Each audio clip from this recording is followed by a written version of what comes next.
көп затты қажет етпейтін жұмсақ, дәмді булочкалар жасайтын боламыз. Ол үшін бірінші аппарат жасаймыз. Аппарамызға жылы сүтімізді,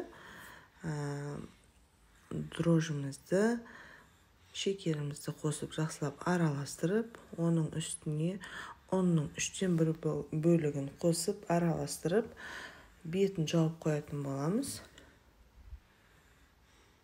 Аппара дегеніміз осы, мынау сұйық газ қоймалжың затымыз. Бетін жапқаннан соң әдемі болып бұлшылдап, әдемі қамыр болады. Достар, мен каналыма подписация етіп, жазылып алыңыздар. Апта сайын трендтегі, сұраныстағы рецептермен бөлісіп отырамын. Бізде аппарамыз осылай көтерілді.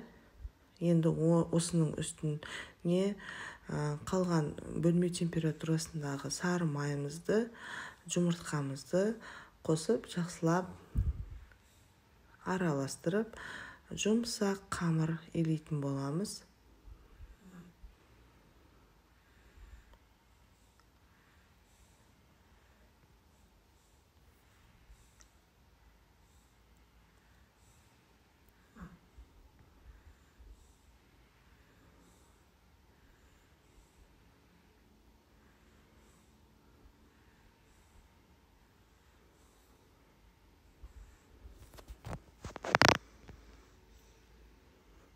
Азырақ ұнымызды төсеп, үстіне тестамызды салып, осылай екі шетінен жинай отырып,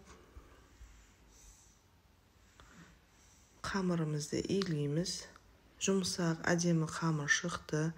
Енді осыны азырақ май құйып, майланған ыдысымызға салып, бетін жауып, көтерілген көтеміз 10-15 минуттан кейін көтерілген соң бір қайтарсаңыз болады.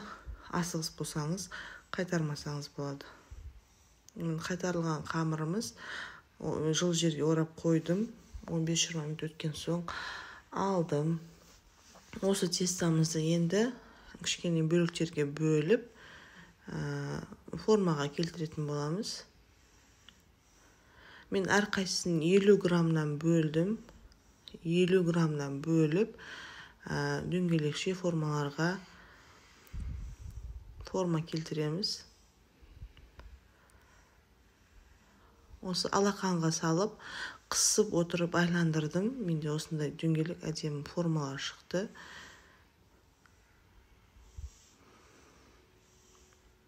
Енді бұларды пергамент төселген қағазымызға орналастырып, арасын алшақ қылып орналастырдым.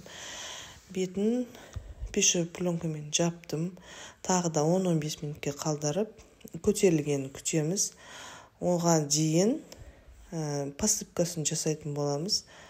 Ұнымызды, шекерімізді және майымызды жақсылап араластырып, крошка жасайтын боламыз.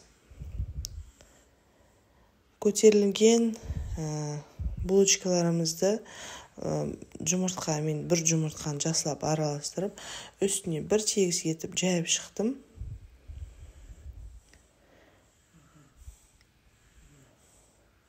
Енді осының үстіне жаңағы жасаған посыпкаларымызды қосатын боламын, сеуіп шығамын. Бір тегіс бәрін сеуіп шықтым. Енді қызып тұрған пешке, менде әсел пеш, 200 градуста 15-20 минут. Қаласаңыз сарғайғанша осылай қызартып та пісіріп алсаңыз болады.